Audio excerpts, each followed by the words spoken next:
Tudo bom, meus irmãos? A paz do Senhor Jesus. Estamos começando a TV Ágape, a TV da sua família. Pensa num programa bom, num programa especial. Hoje os quadros estão interessantíssimos. Deus vai falar com você do começo ao fim. Não sai daí, fica aí, se ajeita. Para começar bem, dá o like, compartilha. Vamos alcançar várias pessoas. O intuito desse programa é isso, é alcançar vidas. Então, sem perda de tempo, nós já vamos para o primeiro quadro aí, o nosso podcast. Meus irmãos, nós estamos aqui no nosso podcast Ágape, toda quinta-feira, recebendo aqui um amigo, um convidado, sempre tratando de alguns assuntos pontuais, tanto na vida cristã, quanto na vida secular, né? E hoje eu tenho a honra, tenho o prazer de receber aqui meu amado irmão em Cristo, pastor Jonilson, e ele é líder do Ministério de Obreiros aqui na igreja, é um companheirão, e iremos bater um papo hoje sobre obreiros, né? Mas antes, deixa eu cumprimentar o pastorzão. Pai do Senhor, cumprimento o pessoal aí. Bom dia, Pai do Senhor Jesus, né? É um prazer estar aqui participando com os irmãos.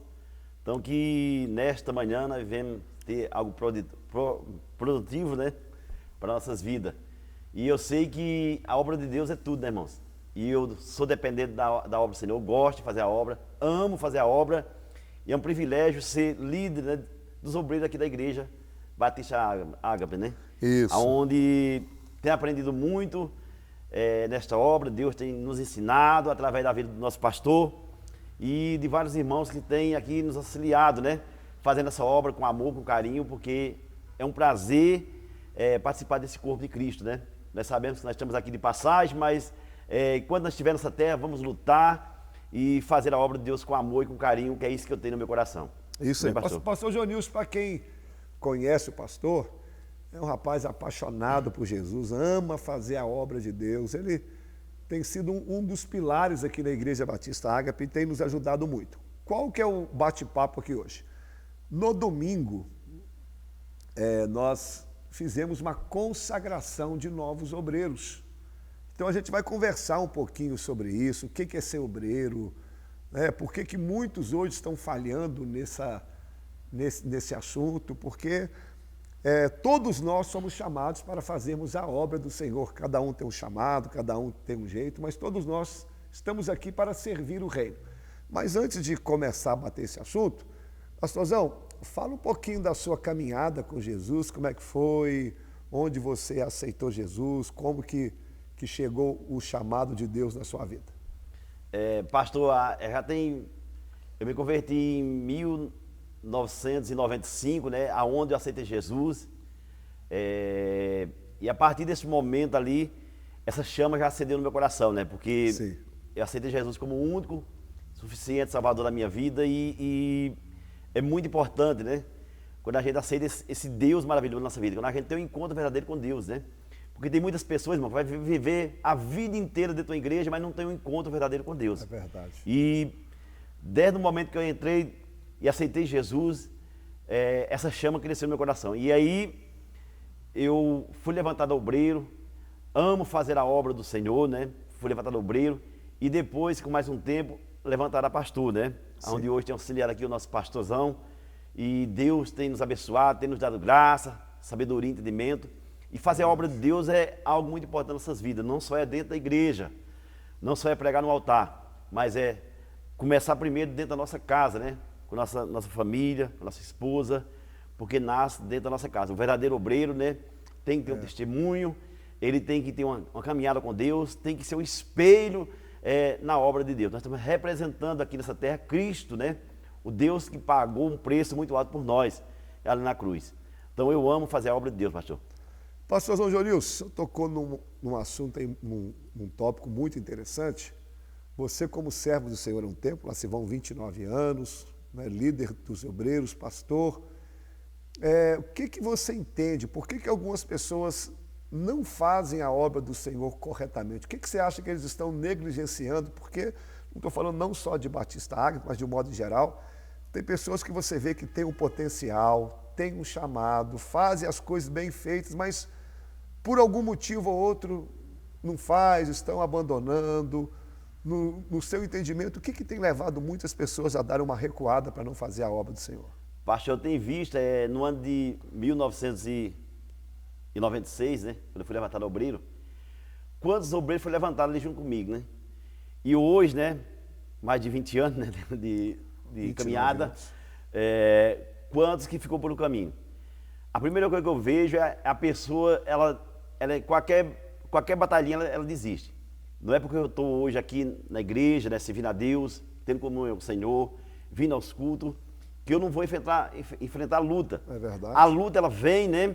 Mas nós temos que prevalecer, né? Porque nós sabemos que o nosso objetivo nessa terra é fazer a obra de Deus e não olhar nem para a direita, nem para a esquerda, nem para a vida do pastor, para a vida do irmão. E eu vejo muitas pessoas que não têm olhado dessa forma. Nós temos que olhar para Jesus. Jesus é o que vai nos salvar, é o que pagou o preço por nós. E nós temos amigos, nós temos colegas, mas nós temos que olhar para Jesus. O nosso foco é Jesus. E por isso muitas pessoas têm ficado no meio do caminho. Qualquer lutinha, qualquer dificuldade, vou largar e vou abandonar, não vou fazer mais nada, né? E muitas das vezes, irmãos, eu vejo, né, que o verdadeiro obreiro, ele tem que dar o seu melhor em todos os sentidos na obra do Senhor. E tem muitas pessoas, muitos obreiros, né?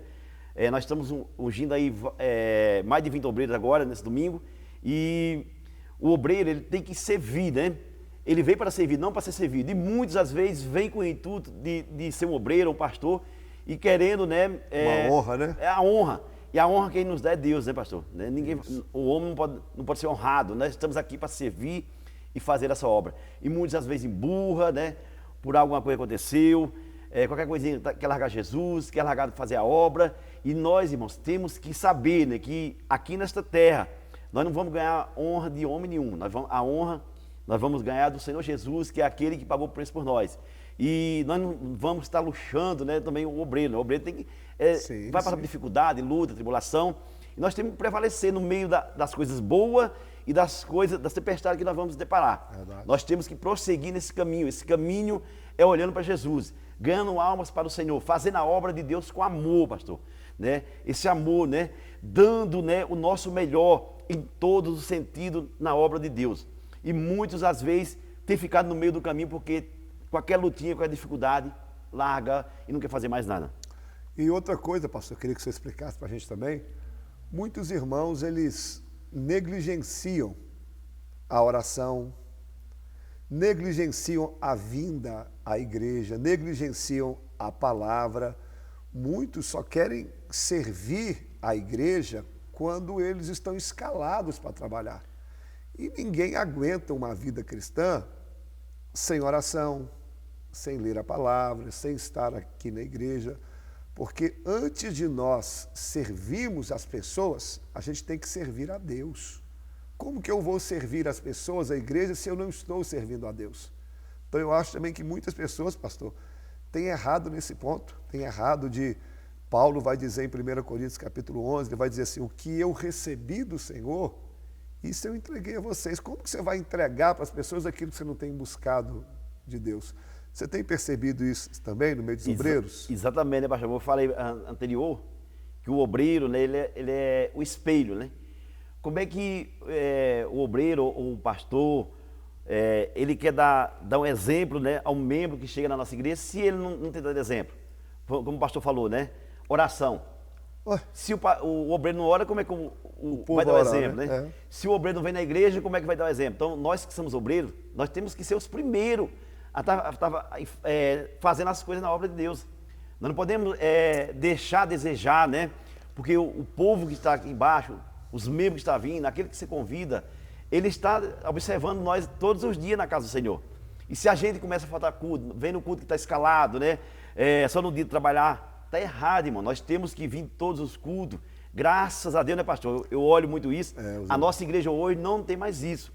Graças ao bom Deus. O pessoal tem vindo, porque tem igreja que as pessoas só vão na igreja quando tem um pregador fora. A nossa igreja, todos os cultos têm sido uma bênção, né? Graças a Deus, o pessoal vindo, né, pastor? Então, que esses novos obreiros que estão vindo, venham se espelhar na liderança do nosso pastor e venham fazer a obra de Deus com amor. Venha no culto de oração, seja um obreiro que ore, né? Porque como é que nós queremos entregar algo para o povo se a gente não tem orado, né? É verdade. Então, se a gente não tem nada para dar, né? Então, nós temos que se encher de Jesus, nós temos que buscar esse Deus na nossa vida, porque através da nossa vida nós somos um espelho que muitas pessoas vão olhar e falar assim, não, eu quero ser como o pastor Alisson, quero ser como o pastor Jonilson, como o obreiro fulano, ciclano, porque tem se espelhado naquilo que nós temos feito na obra de Deus, com amor e fazendo aquilo e sendo obediente também, né, pastor? Obediência, obedecer os seus líderes. Então, que o obreiro ele venha a ser obediente, né? As suas lideranças, como foi a palavra de hoje de manhã aqui, né? Verdade. Que palavra abençoada, né? Que o pastor não pregou, foi bênção, né, pastor? Foi bom. Então, que nós venha a ser obediente esta palavra, né? O bom obreiro é aquele que trabalha com amor, é aquele que dá o seu melhor para o Senhor. E eu entendo, pastor, que hoje nós precisamos de verdadeiros homens e mulheres, né? Que venham dar o seu melhor para Jesus, né? Pastorzão, para caminhar para o fim já, o tempo passa rápido, quando nós fazemos a obra de Deus, eu já vi muitos obreiros fazer isso também. Ah, pastor, eu quero dar uma segurada, porque foi só eu fazer a obra de Deus, o inimigo se levantou. Ah, então eu vou ficar mais quietinho na minha, porque é melhor eu ficar quietinho, que aí eu não enfrento luta. É um pensamento errado, porque a partir do momento que você está fazendo a obra do Senhor, claro que o inimigo não vai ficar feliz com a gente. Mas quem vai nos proteger é o Senhor. Então, eu parar de fazer a obra de Deus por causa dos ataques do inimigo, você não está cumprindo aquilo que Deus te chamou. O que você tem a dizer aqui em relação a isso? Em razão, né, pastor? Essa opinião que o senhor deu aí, né? Muitas das vezes nós somos pastores, nós subimos aqui, né? Às vezes tem dia arrasado, né? É verdade. Mas não deixamos de vir fazer a obra de Deus. Porque nós batalha tem, né, pastor? A batalha tem. Luta vai vir, irmão. Enquanto nós estiver nessa terra, nós vamos ter que lutar, né? E não desistir. Porque o inimigo, claro que ele vai investir contra nossas vidas que estamos buscando a Deus. Porque nós estamos lutando contra quem? O diabo, né? E ele veio para matar, roubar e destruir. Mas Deus veio para dar vida e vida com abundância. E eu creio nessa vida com abundância. E tem partido de nós prosseguir, não desistir, não olhar para trás. Mesmo no meio da luta, nós vir nos cultos, nós fazer aquilo que Deus colocou na nossa mão. Verdade. Muitas pessoas, Deus coloca um ministério na sua mão. Fica um mês, 2 meses, desiste. Não prevalece, irmão, não chega em lugar nenhum. Nós temos que prevalecer e temos que continuar adorando esse Deus e prosseguindo mesmo no meio da batalha. Não é que nós aceitamos Jesus e nós recebemos a unção na nossa cabeça que a luta não vai vir, não. Todos os profetas, né? Os homens de Deus que acompanham Jesus, eles passaram luta e muita, né, pastor? Todos os homens de Deus. Luta e muita. Então quem somos nós, né? Enquanto nós estamos aqui, vamos passar luta, mas nós cremos que o Senhor, Ele tem nos sustentado, Ele tem nos segurado, e Ele é aquele que nós podemos olhar para Ele e é o alvo da nossa vida. Pastorzão, quero te agradecer, tá, por você ter vindo aqui com a gente e te agradecer por tudo que você tem feito pela igreja, pelo Senhor. Você sabe o carinho que eu tenho contigo, com a sua família. E agora com essa nova turma aí, tenho certeza que a obra do Senhor vai crescer ainda mais. Para a gente terminar, dar os últimos conselhos aí para essa turma que vai ser consagrada. Aí. Eu quero dar um conselho, irmãos, que vocês estão sendo ungidos agora e tem os obreiros velhos mesmo, que estão aqui na nossa casa, né? Os obreiros têm nos ajudado, tem sido uma benção. Que continue assim. Os que já estão conosco, continue. Nós temos o grupo 1, o 2 e o 3. Tem sido uma benção, as escalas, a nossa igreja tem andado, né? Porque a casa de Deus tem que ter ordem e decência, é horário de chegar, horário de começar, né? Tudo direitinho, tudo organizado. Então que os novos obreiros venham olhar, né, para os obreiros que já estão aqui na nossa casa e prosseguir, irmãos, fazendo essa obra de Deus com amor. Venha ser um obreiro que dê o seu melhor para o Senhor Jesus, né, pastor? Verdade. Buscando de verdade Deus na sua vida e adorando esse Deus que é maravilhoso, né, na nossa vida, né? Então, seja aquele obreiro que dedique a obra do Senhor, evangelizar, convidar pessoas para vir cá, Senhor, vir aos cultos, né? E nós sabemos que nós temos um Deus que está do nosso lado, né? Que está nos guardando. Mesmo no meio da tribulação, da luta. Mas nós sabemos que Deus é aquele que nos sustenta e Ele está neste lugar. A palavra de Deus está aqui. E esta palavra, irmão, ela liberta, ela cura e ela nos dá a força de prosseguir. É verdade, amém? pastorzão. Aperta minha mão aqui. Pastor. Obrigado, pastorzão. Pessoal, fica aí, tem muita coisa boa aqui no programa. Próximo quadro. Obrigado, pastorzão Jonilson e essa turma nova de obreiros aí, ó. Mão no arado, sem olhar para trás. Meu amigo Zilton agora com o quadro nos ensinando a gente entender aquilo que nós louvamos aqui na igreja. Qual que é a canção de hoje, Zilton? Bom, meus irmãos, esse é o nosso Cantando a Palavra e hoje nós iremos meditar numa canção que é extremamente conhecida pela igreja, que é a canção Essência da Adoração. Ela foi reproduzida no Brasil pelo Ministério Vineyard e ela alcançou as igrejas pela sua letra muito inspirada pelo Espírito Santo, de forma que ela consegue levar a igreja a um lugar numa adoração que flua de dentro para fora de forma genuína. Nós somos criaturas de hábitos e se nós não encontrarmos uma forma de nos lembrarmos do porquê fazemos o que fazemos, nós somos inclinados a levar as coisas de forma muito rotineira, monótona. É como se nós colocássemos a nossa vida de adoração no modo automático. E o compositor dessa canção, que é o Matt Redman, ele aprendeu dentro de uma experiência que a igreja foi tanto pessoal quanto coletiva.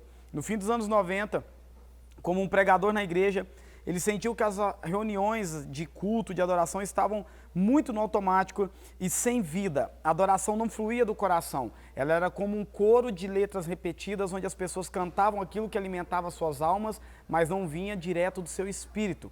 Faltava uma dinâmica. Então o pastor daquela igreja ele resolveu fazer algo completamente incompreensível para os dias de hoje. Ele se livrou do sistema de som e da banda por um tempo. E as pessoas começaram a adorar a Deus apenas com as suas vozes. E o ponto que eles tinham perdido era justamente isso. Eles estavam muito preparados com a estrutura, com o sistema, com a organização daquilo, cantando músicas que eles sabiam que a igreja gostaria, músicas que às vezes eram top 1, mas eles esqueciam de cantar aquilo que Deus havia ministrado a eles. Então eles fizeram isso e diante dessa situação, a congregação foi chamada a participar da adoração e não a consumir a adoração. E então foi onde que surgiu algumas partes dessa canção. Quando eles dizem que mais do que uma canção eu te darei, eles estavam querendo dizer o quê? Nós não somos apenas consumidores daquilo que a banda faz, nós estamos também ofertando algo ao Senhor.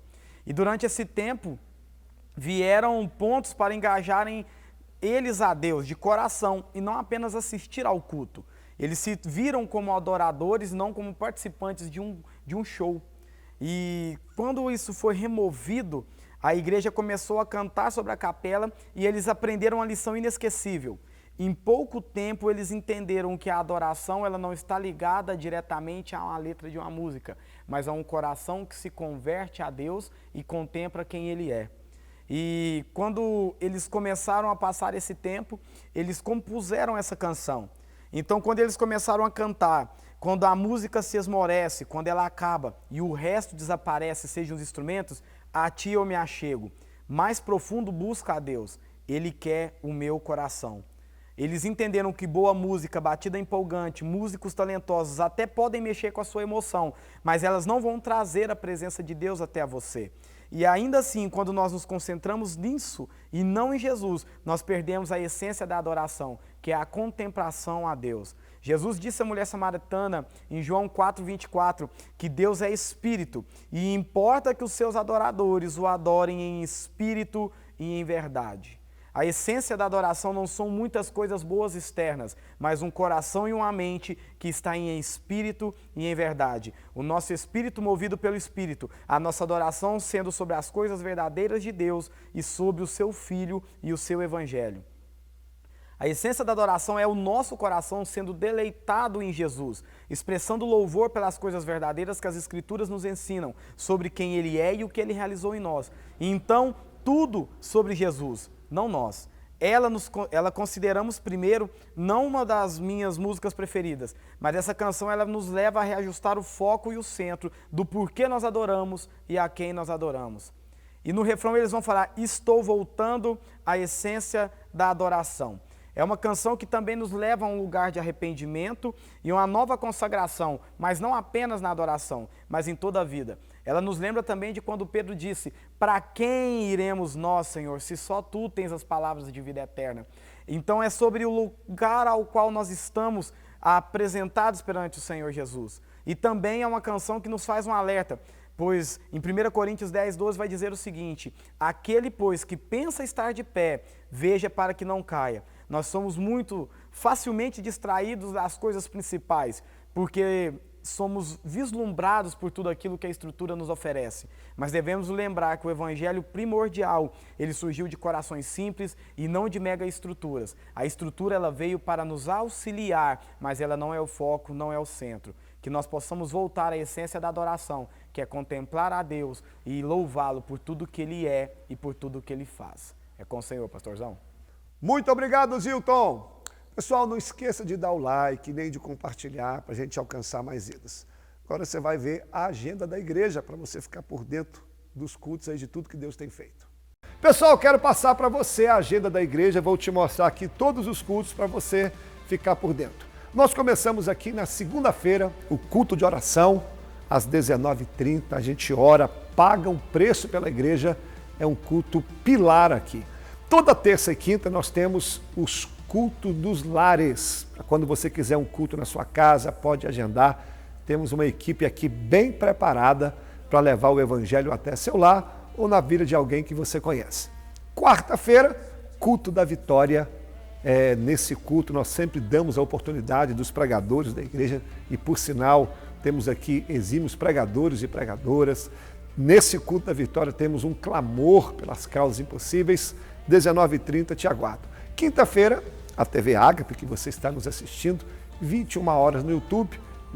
Toda quinta-feira esse programa tem falado muito com você. Sexta-feira, culto da palavra, culto de doutrina, culto de ensinamento, onde nós estudamos um capítulo da Bíblia, ou um personagem. Eu mesmo que ministro nesse culto. Eu só não prego esse culto o dia que eu não estou aqui. No sábado nós temos 2 cultos. Temos o culto dos adolescentes, às 17 horas, para você ensinar o seu filho desde novinho o caminho da igreja. E às 19h30, culto dos jovens, culto da mocidade. Os jovens se reúnem aqui e é uma bênção só. Domingo, 9 horas da manhã, a nossa escola bíblica, onde nós nos aprofundamos mais num tema, num livro da Bíblia, numa carta, onde a gente cresce mesmo espiritualmente falando nas Escrituras, porque a gente separa um tempo maior, né? E domingo à noite, culto da família, onde nós celebramos ao Senhor, ouvimos uma palavra de esperança e colocamos a nossa semana nas mãos do Senhor. Aqui a agenda da igreja, não esquecendo que nós temos um programa de rádio, às 14 horas, na Rádio Cultura, é só você sintonizar lá. Essa é a agenda da igreja, aguardo você, Deus te abençoe, forte abraço. Agora o quadro aí da nossa amiga Adria, está com um quadro novo, bem bacana. Adria, qual que é o texto de hoje? Olá, meus amigos, cumprimento vocês com a paz do Senhor. Hoje eu estou aqui para gravar mais um Passagens e Personagens Desconhecidos. E hoje eu quero me ater ao livro de 3 João. É um livro pequeno, é um livro escrito por João, mas ali tem citado alguns personagens que têm muito a nos ensinar. O primeiro deles é Gaio e o segundo, que é o de hoje, Diótrefes. Diótrefes, nós vamos desmembrar um pouquinho e entender por que nós não devemos seguir o exemplo desse homem. O que ele fez ali que nos deixa um espelho, uma referência do que não fazer e de como não ser diante de Deus. Sempre tem trazido aqui referências de bons nomes, né, de nomes que são desconhecidos na Bíblia, que nós não falamos tanto e que trazem lições importantes para que nós sejamos assim, mas hoje eu quero mudar um pouquinho. Quero trazer o sentido de que, às vezes, existem nomes que são desconhecidos para nós não seguirmos, de fato, o exemplo dessas pessoas. Se você pegar a passagem, como eu disse, nos primeiros versículos ele vai falar sobre Gaio. Gaio é um amado ali de João, um servo de Deus, e ele tem muito a nos ensinar. Então, depois leia sobre ele, você vai ver. Mas hoje eu quero me ater a partir do versículo 9, que fala assim: escrevi à igreja, mas Diótrefes, que gosta muito de ser o mais importante entre eles, não nos recebe. Portanto, se eu for, chamarei a atenção dele para o que está fazendo com suas palavras maldosas contra nós. Não satisfeito com isso, ele se recusa a receber os irmãos que desejam recebê-lo e os expulsa da igreja. Amado, não imite o que é mal, mas sim o que é bom. Aquele que faz o bem é de Deus, aquele que faz o mal não viu a Deus. Então, aqui nós podemos ver, ele está fazendo como se fosse uma comparação. Ele fala primeiro sobre Gaio, por isso que é importante você ler sobre, né, essa passagem anterior, esses versículos anteriores, para você entender o contexto todo. E depois ele fala, no que diz respeito a Diótrefes, ele está fazendo tudo errado. E nós vamos entender agora o que ele estava fazendo que nós não devemos seguir como cristãos. Primeiro ponto, a sensação que nos passa ao ler sobre a vida dele é que ele fazia tudo como ele queria. né, tudo conforme a vontade dele, e que Cristo não era o centro do ministério ou da vida dele, como era de Gaio, que foi falado antes, mas era o próprio Diótrefes, porque ele fala assim, ó, ele faz tudo como ele quer ser o mais importante entre os irmãos. Isso aqui me lembra aquela passagem quando os discípulos eles estavam ali discutindo quem era o maior no reino de Deus, né? Eles ainda não tinham entendido a grandeza do evangelho, de perguntar quem é o maior, quem é o melhor, quem vai se sentar à direita ao Pai, quem vai fazer isso, quem vai fazer aquilo. E isso aqui acontece quando nós não vigiamos, né? Quando nós vivemos um evangelho distorcido. Então, o primeiro ponto, ele não recebeu João, né? Pensa comigo, João era um homem de Deus, um homem que caminhou ali com Deus. O quanto ele poderia ter aprendido com João se tivesse aberto as portas para ele. A palavra de Deus fala assim, ó, ele não nos recebe, ou seja, não recebia ali o João e a sua comitiva daqueles que andavam com ele, não queria contato com ele. Pensa como ele poderia ter crescido, como ele poderia ter sido exortado, como ele poderia ter sido direcionado se ele tivesse recebido um homem de Deus em casa. Então fica aí uma lição para nós, para não sermos como Diótrefes nesse sentido, que nós possamos receber os homens de Deus, aprender com eles e estar receptivos para aprender, para acessar o coração dessas pessoas que carregam a mensagem de Deus. Segundo ponto, essa para mim, toda particularidade é a pior delas, que é mentiu sobre o João. A palavra fala assim que ele, portanto, se eu for, chamarei a atenção dele para ver o que está fazendo com suas próprias palavras maldosas contra nós. Isso aqui inclusive, é tão sério que o nosso Código Penal, ele articula e ele determina crimes nesse sentido. Calúnia, difamação, injúria, é muito sério nós falarmos mentiras a respeito dos nossos irmãos, principalmente os nossos irmãos da igreja, né? Não só do corpo da igreja, de qualquer pessoa, mas principalmente aqueles que vivem junto com nós aqui, vivendo debaixo da palavra de Deus, né? Nos cultos, nas nossas congregações. É tão sério o que ele estava fazendo que, como eu disse, hoje em dia é até crime, né? Então nós temos que nos atentar a não criar palavras maldosas contra alguém, a não ser maldosos com as palavras que nós falamos ou nos referimos sobre outras pessoas e também a não acreditar em tudo que nós ouvimos sobre as pessoas. Existem pessoas que, de fato, elas destilam veneno, elas destilam ódio sobre pessoas que são de Deus, pessoas que são usadas por Deus simplesmente pelo mero prazer de, às vezes, tentar deixar aquelas pessoas queimadas, aquelas pessoas diminuídas, aquelas pessoas constrangidas. Então, que nós não sigamos esse exemplo. E se, porventura, nós nos depararmos com um Diótrefes da vida, que está falando do irmão, que está criando palavras mentirosas, que nós tenhamos sabedoria para lidar com esse tipo de pessoa. Porque nós não podemos nos atentar e dar ouvidos, né? Às vezes, deixar nosso coração endurecer com o irmão por uma mentira que foi criada pelo próprio Satanás. A palavra fala que o pai da mentira não é Deus, é o diabo. Então, vamos vigiar quanto a isso e aprender essa lição aqui. Terceiro ponto, né, ele rejeitou os colaboradores de João. E como se não fosse pior, ele ainda disciplinou todos aqueles que não concordavam com a visão de João. Eu fico perguntando, com que base bíblica, com que autoridade esse homem fez isso naquele momento? Nós não podemos ser o tipo de pessoas que, por exemplo, nós às vezes não concordamos com a visão de um líder, com a visão de uma autoridade, com a visão de um pastor, mas aí a gente não quer escutar nada que venha dele, a gente não quer conviver nem com as pessoas que vivem e caminham com essa pessoa. Não é dessa forma que o evangelho funciona. Que nós sejamos sensíveis e mais abertos a aprender, até mesmo quando a gente não concorda com o que as pessoas falam, com o que a forma como as pessoas são ou conduzem as suas vidas, que nós possamos estar abertos e mais respeitosos, né? Aqui fala que ele disciplinou ainda aqueles que andavam com João. Com que autoridade ele poderia ter feito isso? Então, que nós não venhamos a concordar com esses Diótrefes, né? Que destilam esse tipo de pensamento nas igrejas hoje. De que, por exemplo, não concordo com a opinião de ciclano, então você também não vai concordar e todo mundo que andar com ele nós vamos excluir, nós vamos deixar de lado, nós vamos disciplinar. Não é assim que o evangelho funciona. Então fica aqui um exemplo, né, de um personagem desconhecido da Bíblia, para que nós não sigamos o exemplo dele como cristão.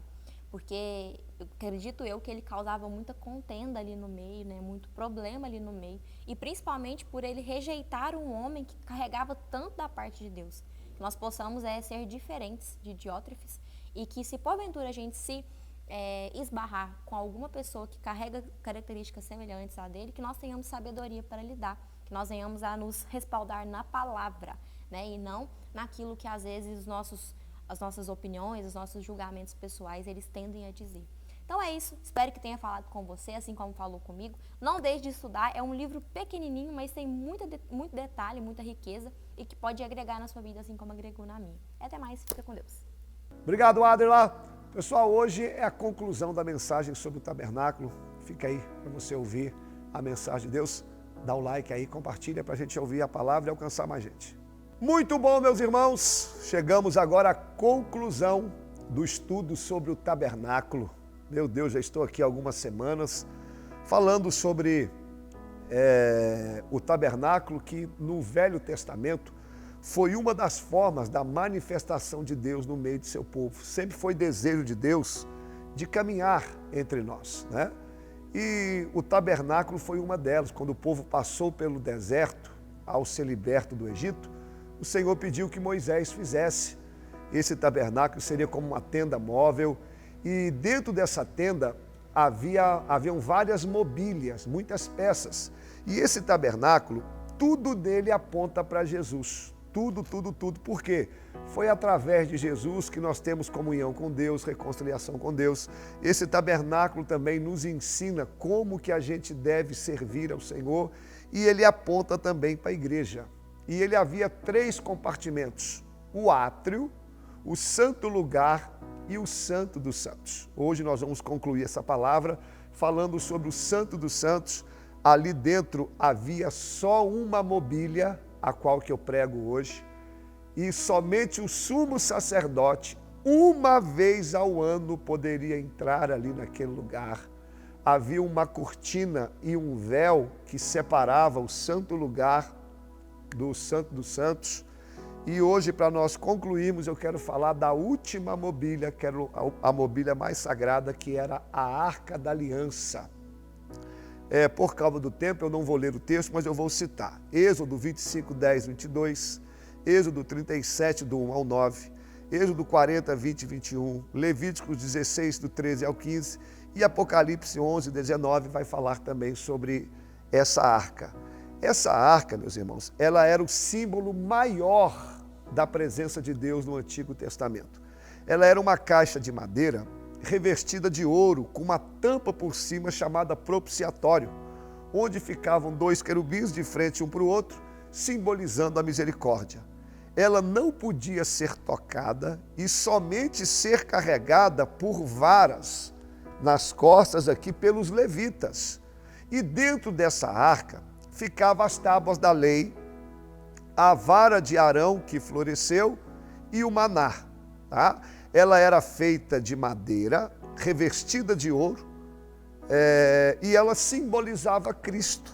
Por que simbolizava Cristo? Porque do mesmo jeito que a Arca da Aliança era o objeto mais sagrado, que simbolizava a presença de Deus, por que ela aponta para Jesus? Porque Jesus é o próprio Deus encarnado. Jesus, quando veio aqui, ele é a manifestação do próprio Deus, é o próprio Deus vivo. Então, essa Arca da Aliança, ela vai apontar para Jesus. Agora, vamos aplicar como que a Arca da Aliança pode ser útil em nossas vidas. O primeiro ponto que eu quero destacar, quando o Senhor pediu para Moisés construir o tabernáculo, a primeira mobília que Deus mandou Moisés construir foi a Arca da Aliança. Olha esse detalhe. Deus não pediu para que Moisés fizesse o exterior, fizesse o candelabro, fizesse o altar de incenso. Ele disse, eu quero habitar no meio de vocês, e eu vou te dar todas as medidas, todos os objetos, mas o primeiro objeto que você vai fazer é a Arca da Aliança. Por quê, pastor? Vamos aplicar. Porque já que ela representa Jesus, já que ela que representa Deus, tudo que nós formos fazer começa com Deus, começa com o Senhor. Nós não podemos começar algo deixando Deus por último, está errado. Você vai começar uma faculdade? Começa com Jesus. Vai começar um namoro? Começa com Jesus. Vai começar um relacionamento? Começa com Jesus. Vai comprar algo? Começa com Jesus. Tudo começa através de Jesus. Deixa eu dar um exemplo prático. quando a nossa igreja começou lá no bairro Enésia, um bairro aqui da cidade de Patrocínio, há muitos anos, terminou o culto, chegou uma mulher lá desesperada, chorando, falou, o senhor que é o pastor da igreja? Eu falei, sou eu preciso desabafar. E ela começou a contar um monte de problema, e ela falou assim, a igreja e o Senhor está sendo a minha última esperança, eu já tentei de tudo, já fiz de tudo, agora a última esperança é a igreja e o Senhor. Deixei ela falar, falei, realmente seu problema é difícil, mas ela cometeu um erro primário. A igreja e o Senhor não tem que ser a última opção, é o primeiro. O Senhor tem que estar em primeiro lugar na nossa vida para tudo. Tem hora que a gente quer resolver as coisas do nosso jeito e se não der certo, aí eu vou apelar para Jesus. Não é assim. Jesus tem que ser a primeira coisa, Ele é a referência, Ele é o nosso exemplo. Eu gosto de usar também o exemplo de Davi e Saul. Saul foi o primeiro rei que Israel teve e ele fracassou. Depois veio Davi, que foi um rei segundo o coração de Deus. Quando Saul assume o trono, a Arca da Aliança estava abandonada, lá em Quiriate Jearim, há mais de 20 anos. E Saul, ele reina, ninguém sabe o tempo certo, mas se eu não estiver enganado, foi de 20 a 30 anos. Saul reinou sem se preocupar com a Arca da Aliança. Aí quando Davi vai assumir o trono, ele vai dizer assim, ó, eu até assumo, mas eu preciso trazer a Arca da Aliança de volta. Como que eu vou ser rei de Israel? Como que eu vou governar um povo se a Arca da Aliança, se a presença de Deus não está aqui nesse lugar? Aí Davi faz todo um festejo, faz todo um preparativo para trazer a Arca da Aliança. Está em 1 Crônicas, capítulo 13. Sabe qual foi o erro de Saul? Ele achou que conseguiria reinar sem Deus. Ele achou que conseguiria governar um povo sem Deus. Ele achou que conseguiria ir até o final sem Deus. Não conseguiu. O fim dele foi trágico. Querido, não queira levar sua vida sem Jesus. Não queira levar seu casamento sem Jesus. Não queira levar sua empresa, o seu trabalho, a sua vida sem Jesus, porque o final vai ser trágico. Davi, ele é um exemplo de um homem segundo o coração de Deus por causa disso. Para eu reinar, para eu fazer qualquer coisa, eu preciso de Jesus na minha vida. Eu preciso que o Senhor esteja à frente. Sem Jesus, nós conseguimos. Agora, longe de Jesus, o fracasso é só uma questão de tempo. Desculpa. Quais os objetos que estavam dentro da Arca da Aliança? Ali dentro havia 3 objetos e cada objeto simboliza algo. Estavam ali as tábuas da lei. Se você ler Deuteronômio capítulo 10, 1 e 2, dentro da Arca da Aliança, Deus pediu que colocasse essas tábuas. Essas tábuas, elas simbolizam a palavra do Senhor, simboliza a aliança que Deus tem com a gente. Porque quando você tem a presença de Deus, primeiro, você pode contar com a palavra dele. Oh glória, eu vou repetir. Quando você tem a Arca da Aliança, quando você tem Jesus na sua vida, automaticamente vem a palavra, automaticamente vem a aliança, automaticamente vem o comprometimento dele conosco. Quando você abraça Jesus, a palavra dele vem junto. A segunda coisa que tinha ali, o maná que caiu do céu. Em Êxodo 16, 32, durante o período do deserto, Deus fez cair o pão do céu. Quando o povo chegou em Canaã, o maná cessou, mas Deus pediu que colocasse dentro ali que o maná, para o povo não se esquecer daquilo que Deus fez. Esse maná simboliza a provisão de Deus. Quando você abraça a Arca da Aliança, quando você abraça a Deus, quando você abraça Jesus, além de vir a sua palavra e a sua aliança, automaticamente você vai ter a provisão, você vai ter o recurso que vem de Deus. Sabe aquele momento que você fala assim, meu Deus, e agora? Como é que vai ser? Quando Israel estava no deserto, quando faltou comida, o povo, e agora? E agora? Aí Deus fez cair a provisão do céu. Eu quero profetizar, se você que está com Jesus com prioridade na sua vida, vai ter provisão. Ele não vai deixar você ter falta de nada, Ele vai suprir as suas necessidades, Ele vai cuidar de você, inclusive nos momentos mais difíceis. Deus é o Deus da provisão. E ali dentro também estava a vara de Arão que floresceu. Se você ler Números 17, do 1 ao 13, a autoridade de Arão foi colocada em xeque. Um grupo disse, ele não é rei, ele não é sacerdote nada. Aí Deus falou com Moisés, chama esses homens aí e fala com Arão para cada um deles trazer a vara de amendoeira. E a vara que florescer, esse será o meu escolhido. No outro dia, somente a vara de Arão floresceu. Era Deus confirmando o chamado dele. Olha, para nós terminarmos essa parte aqui. A vara que estava lá dentro da arca, ela frutificou, floresceu sem ter raiz na terra. Porque quando você abraça a presença de Deus, você vai florescer sem ter raiz aqui.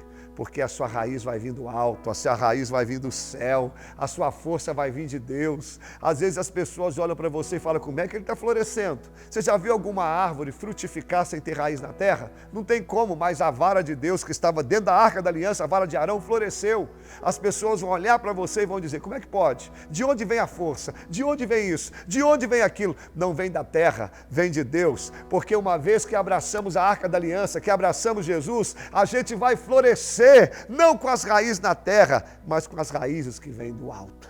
E eu termino dizendo, essa arca da aliança, irmãos, ela precisava ser tratada com zelo e com respeito. Você não poderia tocá-la, você não poderia conduzi-la do seu jeito.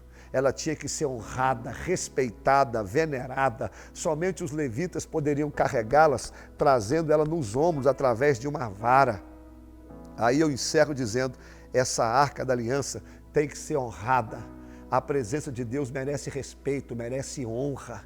Nós que temos Jesus nas nossas vidas, honremos Ele com todo o temor, com toda a reverência. A presença de Deus não é algo banal. A presença de Deus não é algo que eu posso descartar. Deus na minha casa tem que ter honra. Deus no meu trabalho tem que ter honra. Eu tenho que honrar o Senhor com tudo que Ele tem me dado, com todo o meu fôlego.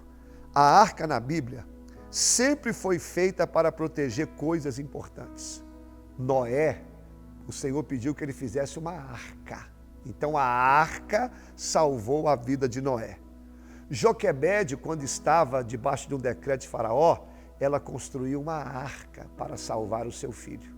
E agora, quando Deus quer estar entre o seu povo, Ele pede que Moisés também construa uma arca. Então guarde isso aqui. A arca, a mesma arca que salvou uma família, a arca de Noé, ela salvou uma pessoa que foi Moisés, no Joquebede, no cesto. E essa arca agora também, ela salva as nossas vidas, que é uma tipologia de Jesus. Então, guarda isso. Deus é especialista em fazer grandes coisas através de coisas simples. Talvez hoje você, como Noé, você precise de salvação para a sua família. Às vezes, como Joquebede, você precisa de uma salvação para seu filho, para alguém próximo a você. E às vezes, como o povo de Israel, você precisa de uma salvação urgente. Eu quero te lembrar que através de Jesus nós temos socorro, através de Jesus nós temos força, através de Jesus nós temos solução para os nossos problemas. Agarre-se em Deus, agarre-se em Jesus, agarre-se nessa arca que simboliza a Cristo, porque Ele pode salvar você, pode salvar a sua família e Ele pode salvar você dessa situação tão difícil. Vamos orar? Vamos falar com Deus. Vamos orar. Senhor, eu quero apresentar cada vida que ouviu essa palavra, que o Senhor continue falando conosco. Hoje nós aprendemos sobre a Arca da Aliança, que é a representação máxima do Senhor aqui no Antigo Testamento, e ela simboliza Jesus. Tudo tem que começar através de Jesus, tudo tem que começar por Ti. Senhor, que nós venhamos honrar a Tua presença, que nós venhamos colocar o Senhor em primeiro lugar.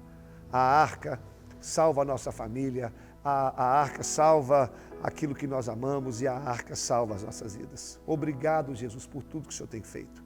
Eu quero entregar cada vida, Senhor, que foi tocado por essa mensagem, essa pessoa que está afastada do Teu Evangelho, essa pessoa que luta contra a enfermidade, essa família que está sendo desfeita. Entra com providência, Senhor, faz o milagre. Eu quero Te agradecer por tudo que o Senhor tem feito. É a oração que nós fazemos a Ti em nome de Jesus. Amém e amém. Assim a gente termina o nosso programa. Espero que você tenha gostado. Não esqueça de dar o like, nem de compartilhar. Permitindo Deus, estaremos aqui semana que vem. Um abraço. Paz do Senhor. Com Deus.